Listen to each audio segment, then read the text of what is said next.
माँ, बहुत भूख लगी है, चाय के साथ कुछ खाने को दो ना। ये ले बेटी, रात की रोटी बची है, रुक मैं अभी गर्म कर देती हूँ। नहीं, मुझे नहीं खानी ये बासी रोटी, मुझे तो चाय के साथ बिस्कुट खाने का मन है माँ। मुझे बिस्कुट या रस लाने के पैसे दो ना माँ। गुड़िया, मेरे पास तो अभी पैसे नहीं है, एक काम कर, तू अपने बाबा से पूछ ले। अपनी माँ की बात सुनकर रिया रोते हुए अपने बाबा के पास गई। बाबा, मुझे पैसे दो ना, चाय के साथ बिस्कुट या रस खाने के लिए। अपनी बेटी की बात सुनकर गरीब मोहन अपनी जेब टटोलता है, लेकिन उसके पास एक 5 रुपए का फटा हुआ नोट ही होता है, जिसे वो अपनी बेटी को दे देता है। सिया खुशी खुशी दुकान जाती है, जहाँ तरह तरह के होली के रंग, गुब्बारे का पैकेट और पिचकारी रखी हुई होती है। सिया उन पिचकारी को छूने लगती है तो दुकानदार उसके मैले कुचैले कपड़े देखकर कहता है, ए गरीब लड़की, क्या चाहिए? चल दूर हट सामान से, हाथ मत लगा, कहीं गंदे हो जाएं। अब बता क्या चाहिए? तभी सिया की नजर दुकान में रखी रस भरी गुजिया पर जाती है, जिसे देख उसके मुंह में पानी आ जाता है। अंकल जी, मुझे वो गुजिया चाहिए, वो दे दो ना, ये लो पैसे। अपना सड़ा गला नोट पीछे रख समझी, मुझे नहीं चाहिए। और वैसे भी ये गुजिया 25 रुपए की एक है, तेरी औकात से बाहर, चलो भाग यहाँ से। सिया रोते हुए घर आ जाती है। अरे क्या हुआ मेरी बच्ची? उस अंकल ने मुझे खाने को गुजिया नहीं दी, उल्टा 2 बातें सुनाकर भगा दिया। कहता है तुम गरीबों की औकात से बाहर है। आपको पता है वहाँ कितनी सारी गुजिया और पिचकारी और रंग रखे हुए थे। वहाँ मेरी होली पर गुजिया खाने को मिलेगी न माँ, और मुझे पिचकारी भी दिलाओगी न माँ। अपनी बेटी की इतनी सी ख्वाहिश देख सुजाता की आंखें भर आती हैं, क्योंकि वो अच्छे से जानती थी कि वो उसके ये सपने भी पूरे नहीं कर पाएगी। सुजाता के परिवार में कमाने वाला उसका पति मोहन ही था, लेकिन ऐसे कुछ दिन बीत गए और अब एक रोज मोहन की नौकरी चली गई, क्योंकि जिस फैक्ट्री में नौकरी करता था अब वो भी बंद हो गई। मेरी तो कुछ समझ नहीं आ रहा, अब ये सब घर खर्च कैसे चलेगा? अब कैसे मनेगी हम गरीबों की होली? एक काम था वो भी छूट गया। मैं अपनी बच्ची का छोटा सा सपना भी अब कैसे पूरा करूंगा? उसका कितना मन था होली पर गुजिया खाने का, पिचकारी और रंग लाने का, लेकिन अब सब कैसे होगा पता नहीं। ये सुनकर गरीब बहू सुजाता की आंखों में आंसू आ जाते हैं। उधर दूसरी तरफ उनके पड़ोस में मेहरा फैमिली का एक बड़ा सा बंगला था, जिसमें रहने वाला वो अमीर परिवार जोरों शोरों से होली की तैयारी में लगा हुआ था। सुनैना बहू, चल अभी चलकर मेहमानों की लिस्ट बना लेते हैं, काफी लोग आ रहे हैं इस बार होली के लिए। हाँ माँ जी, मैं भी अपनी कई सहेलियों को बुलाने वाली हूँ अपने यहाँ होली के लिए। हाँ, लेकिन ध्यान रहे वो सब की सब अमीर घर की हो। माँ जी, क्या ही फर्क पड़ता है? बहुत फर्क पड़ता है, अमीर गरीब की बराबरी नहीं हो सकती। रमोला अमीरी के घमंड में रहती थी, जबकि उसकी बहू सुनैना बड़े ही दिलदार स्वभाव की थी। उधर मोहन को काम नहीं मिल पा रहा था, जिस कारण उसकी पत्नी सुजाता काम की तलाश में खाली पेट निकल जाती है। लेकिन कुछ दूरी पर चलते ही उसे अचानक चक्कर आ जाता है और वो बेहोश होकर उस बंगले के बाहर गिर जाती है। सुनैना उसे बेहोश देखकर अपने घर के अंदर ले जाती है और सोफे पर बिठाकर पानी के छींटे उसके मुंह पर मारती है, जिससे वो होश में आ जाती है। तुम ठीक हो ना? जी। तभी रमोला भी वहां आ जाती है। अरे ये क्या है सुनैना बहू, तूने इस गरीब को यहाँ क्यों बिठा दिया? हमारा सोफा गंदा हो जाएगा। और ये बताओ बहू, ये अभी तक हमारी काम वाली क्यों नहीं आई? वो पिछले 3 दिन से नहीं आ रही है। वैसे भी होली का फेस्टिवल है, ऐसे में होली की तैयारी साफ सफाई का सब कैसे होगा? उस रोज आपने उसे खूब डांटा था ना माँ जी, तो मुझे नहीं लगता कि वो अब आएगी। अब हमें जल्द से जल्द कोई दूसरी काम वाली ढूंढनी होगी। लेकिन इतनी जल्दी दूसरी काम वाली कहाँ से मिलेगी हमें? काम की तलाश में घूम रही सुजाता को जैसे ये बात पता चलती है, वो झट से बोल पड़ती है। अगर आप बुरा ना मानो तो क्या मैं आपके यहाँ काम कर सकती हूँ? अच्छा ठीक है, लेकिन तनख्वाह महीने के 2000 ही मिलेंगे। लेकिन मालकिन, इतने कम में क्या होगा? मैं तो इतने ही दूंगी, बोल करना है तो बता। अब मजबूर सुजाता के पास उसकी बात मानने के अलावा और कोई चारा भी नहीं था, इसलिए वो हामी भर देती है। रमोला भी खुश थी, क्योंकि उसे उसकी मजबूरी का फायदा जो मिल गया था। चल फिर अभी से शुरू हो जा। सुजाता बेचारी घर के कामकाज में जुट जाती है। फिर शाम को थकी हारी अपने घर लौटती है, जहाँ उसके सास ससुर आपस में बातें कर रहे थे। होली तो हमारे जमाने की होती थी, सब में कितना प्रेम और अपनापन होता था। मेले में जाकर गुजिया जलेबी लाना, और जिसका सामर्थ्य नहीं होता था ये खरीद पाने का, तो पड़ोसी उसे त्योहार के नाम पर दे जाता था। लेकिन बिना मीठा खाए और रंग लगाए कोई नहीं रहता था। सच में गुजिया खाए हुए तो अब हमें भी एक अरसा हो गया। अब तो लगता है इस जन्म में कभी हम गरीबों को गुजिया खाने को ही नहीं मिलेगी। अपने बूढ़े सास ससुर की बात सुनकर सुजाता का मन भर आता है। अपने परिवार को इतनी सी चीज के लिए तरसता देख उसे बड़ा बुरा लगता है। अगले दिन जब सुजाता काम पर जाने लगी तो सिया भी उसके साथ जाने की जिद करने लगी। बहू अब इतनी जिद कर रही है तो ले जाना। जी माँ जी। सुजाता उसे अपने साथ ले जाती है, जहाँ बड़े से बंगले के अंदर जाकर ही वो हैरान रह जाती है। वाह माँ, ये तो कितना बड़ा घर है, जैसे दादी राजा रानी की कहानियों में उनके महल के बारे में बताती है। तभी वहाँ रमोला आ जाती है और सिया के गंदे मैले कुचैले फटे कपड़े देखकर वो गुस्से में आ जाती है। बस तुम नौकरानियों का तो यही स्यापा है, बड़े घर में काम मिला नहीं कि अपने गरीब बच्चों को भी अपने साथ ले आती हो। छी, देखो तो कितनी गंदी दिख रही है ये। वैसे भी होली की पार्टी के लिए मेहमान घर में आएंगे, 2 दिन बाद तो ऐसा ना हो ये सारा घर अभी से गंदा कर दे। इसको बोल नीचे बैठ जाएगी। और तू चल, पहले बर्तन और कपड़े धो दे, फिर सारे घर की अच्छे से सफाई कर दे। जी मालकिन। बेटा तुम यही एक कोने में जमीन पर बैठ जाओ। अब रमोला सुजाता के सर पर खड़े रहकर उससे सारा काम लेती है। फर्श पर अच्छे से पोछा मार, इसमें शीशे की तरह चमक आनी चाहिए, समझी? जी मालकिन। सुनैना की बेटी अमायरा वहां आती है। माँ, मुझे तो इस होली पर बड़ी वाली न्यू पिचकारी चाहिए और होली के लिए सफेद रंग के नए कपड़े भी और ढेर सारे रंग और गुब्बारे भी। ये वाली पिचकारी अब पुरानी हो गई है, मैं इसे फेंक दूं? नहीं, इसे फेंको मत, मुझे दे दो। ठीक है बेटा, इसे तुम रख लो। ऐसे ही होली वाला दिन भी आ जाता है। सुनैना के अमीर परिवार में होली के लिए एक बहुत बड़ी पार्टी का आयोजन हुआ, जहाँ कई तरह के रंग, गुलाल, पिचकारियां, गुब्बारे ये सब रखी हुई होती हैं। साथ ही डीजे पर डांस का प्रोग्राम भी होता है। वो जहाँ अमीर घर के बंगले में होली की खूब रौनक होती है, वहीं गरीब बहू के घर सब कुछ सूखा होता है। अच्छा, अब मैं काम पर चलती हूँ। अब वो बंगले पर पहुंच जाती है, जहाँ सबने महंगी साड़ी पहनी हुई होती है।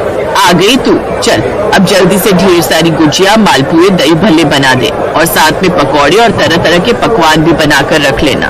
फिर शाम को सिया भी उस बंगले पर होली के गाने सुनकर पहुंच जाती है और हाथ में थोड़ा सा बचा हुआ गुलाल वो सुनैना को और अमायरा को लगाती है।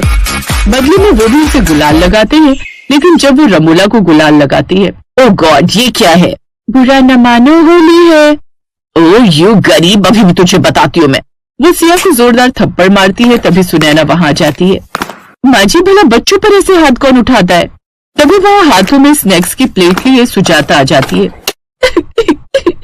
माँ, इसने मुझे मारा। मारो नहीं तो क्या आरती उतारू मैं तेरी, जो बेधड़क तू हम अमीरों की पार्टी में घुस आई। मालकिन, अब भले कितने भी अमीर क्यों ना हो, लेकिन दिल से आप एकदम गरीब है। अरे होली के त्योहार का मतलब मेल जोल होता है, रंग आपके चेहरे पर भी और मेरे बच्चे के चेहरे पर भी। जब ये रंग अमीरी गरीबी का फर्क नहीं करते तो फिर इंसान क्यों करे? चल बेटी, अब बहुत हुआ अपमान। सुजाता बिल्कुल ठीक कह रही है माँ जी।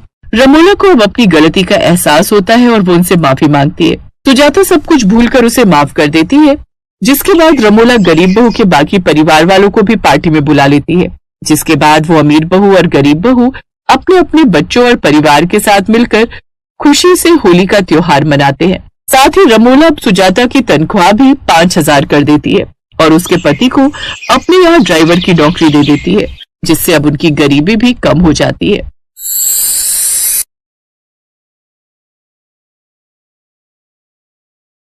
महिमा की सास हेमलता बहुत ही कंजूस स्वभाव की थी। हर बात में कंजूसी करना उसकी आदत थी।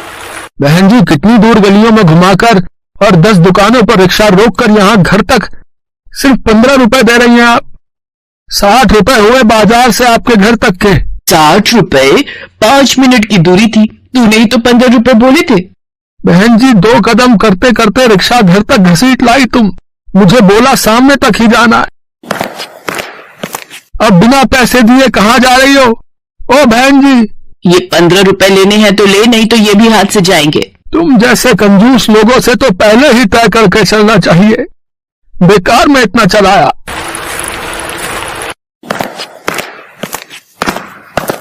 रजनी, ओ रजनी, ये ले सब्जियां, महिमा को दे दे, फ्रिज में लगा देगी। ये क्या? 4 आलू, 4 प्याज, 4 टमाटर, सब कुछ सिर्फ 4-4। ये कोई कम है? इतनी महंगी सब्जियां थी। ये सारी सब्जियां पूरे 50 रुपए की लाई हूं। ये 4 गिनती के हैं, इनमें से एक एक 4 बार की सब्जी के हैं। होली तक चलानी है ये सब्जियां। मायके में तो चाहे चटनी से रोटी खाती होगी, यहाँ सब्जियां थोड़ी लग रही हैं। मैं बचत ना करूं तो ये घर तो लुट ही जाए। और रजनी, तू क्या कर रही है? रसोई की अलमारी साफ करने को बोला था, इतनी देर से वही लगी हुई है। माँ जी, ये सूखे गोले तो फफूंदी खा गए, इन्हें फेंक दूं क्या? हाय हाय हाय, तेरा दिमाग खराब है क्या? अभी पिछले साल की दिवाली पर ही तो मंगवाए थे। इतने महंगे गोले फेंकने को बोल रही है। जाकर इन्हें पानी में भिगो दे और खराब हिस्सा अलग कर दे, सब गोले साफ हो जाएंगे। महाकंजूस है अम्मा जी तो, इनसे तो राम ही बचाएं। कैसी पागल है, साफ बढ़िया नारियल फेंक रही थी। अच्छा हुआ देख लिया, इसका क्या जाता, नुकसान तो मेरा ही होता। महिमा बहू, इधर आ जरा, ये तेरे हाथ में क्या ले जा रही है? माँ जी, ये इनकी कुछ पुरानी कमीजें निकाली हैं। वो मोहित कह गए थे होली खेलने के लिए कुछ पुराने कपड़े निकाल दो। अरे बहू, ये कमीजें अभी 2 साल और चल जाएंगी, इन्हें तुम पुरानी बोल रही हो? कभी अपने मायके में ऐसा किया है? तुम्हें आए अभी 6 महीने नहीं हुए, तुम तो घर लुटाने पर तुल गई। चुपचाप ये कमीजें मोहित की अलमारी में वापस रख दो। हेमलता, इस बार हमारे बेटा बहू की पहली होली है, सारे इंतजाम ठीक से करवा लेना। बाहर गार्डन एरिया में ठीक रहेगा सब कुछ। और हाँ, होली पर खाने पीने की चीजों को बनाने के लिए हलवाई से बात करनी है। मैं जरा काम से जा रहा हूँ, तुम उन्हें सब कुछ समझा देना, ठीक है? तुम बिल्कुल भी चिंता मत करो, मैंने एक हलवाई से बात की हुई है, वो आता ही होगा। महिमा, जरा इधर आओ। जी माँ जी, आपने बुला। देखो बहू, अपने घर वालों को पहले ही बोल देना, यहाँ आकर फालतू का शोर शराबा ना करे। तुम्हारे भाई बहन को भी समझा देना, ये बड़े घरों की होली है, थोड़ा ध्यान रखेंगे। पूरी सोसाइटी के लोग आएंगे, उनके सामने संभल कर रहे। माँ, तुम भी कैसी बातें कर रही हो? शालू और अंजलि छोटे नहीं है, बड़े बच्चे हैं, उन्हें पता है मेहमानों के बीच कैसे रहा जाता है। अच्छा सुनो, ये 50,000 रुपए रख लो, किसी को भी एडवांस देने हो तो आप दे देना। मोहित हेमलता को पैसे देकर चला जाता है। कुछ देर बाद 2 लोग हेमलता से मिलने आते हैं। देखो, जो काम सबसे सस्ता हो वो बताना, पहली बार तुमसे खाना बनवा रहे हैं।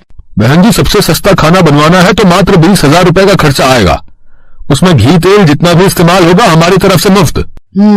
ये तो बड़ा सही है, 20,000 में होली की पार्टी का खाना।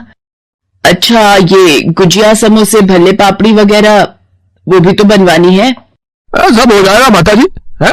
ऊपर का तुम्हारा 1 रुपया भी नहीं लगने देंगे, बता रहे। एक काम करो, आप हमें 20,000 रुपए पूरे दे दो, क्योंकि आप तो जानते ही हो कि होली के त्योहार पर हमें कोई और ज्यादा पैसों का लागत देगा बुक करे तो हम मना करने वाले तो रहेंगे नहीं। बस इतनी सी बात, पैसे तो मैं तुम्हें अभी दे देती हूँ, ये लो पूरे 20,000 रुपए हैं।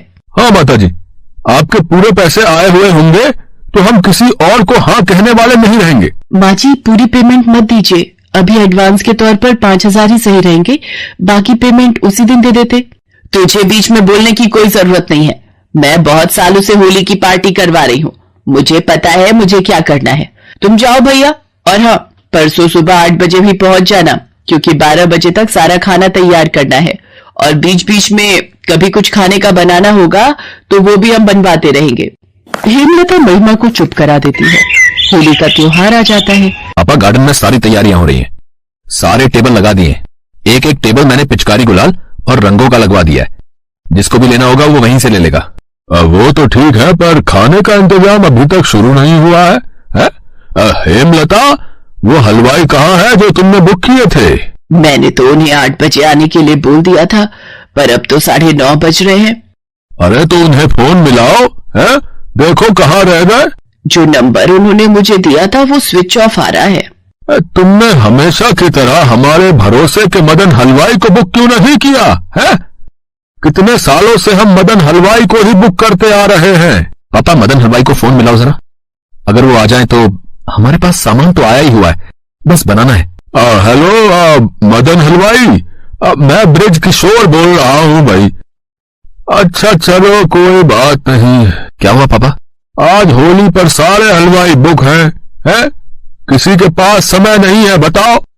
तुमने उन्हें कोई पैसे वगैरह तो नहीं दिए थे? 20,000 दे दिए थे।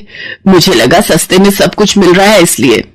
तुम्हारा दिमाग खराब है? कंजूसी की भी हद होती है। बच्चों का पहला त्योहार है, मेहमान आने शुरू हो गए हैं, मेहमानों को क्या खिलाएंगे? बेइज्जती हो जाएगी आज सबके सामने। रजनी, तुम केशव के साथ मेहमानों को पानी कोल्ड ड्रिंक सर्व करो। हम कुछ सोचते। तभी महिमा के मायके वाले आ जाते हैं। उन्हें भी सारी बात पता चलती है।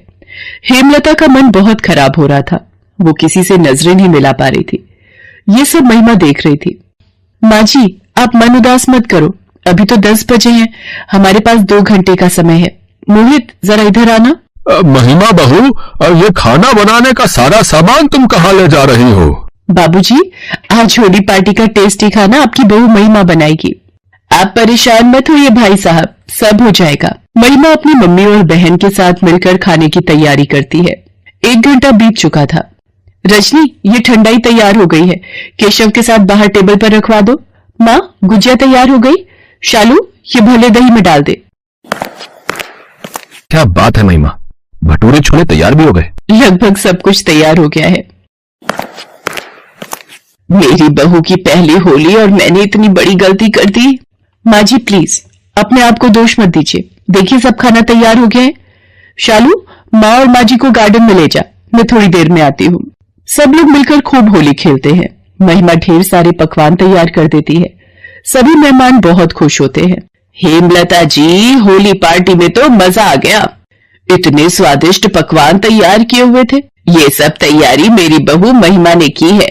बड़ी अच्छी बहू आई है सचमुच। बड़ी हंसमुख है आपकी बहू। आंटी जी, इसी बात पर 1 प्लेट फ्रूट चाट और। अरे बहू, मेरा तो पेट फूल चुका है।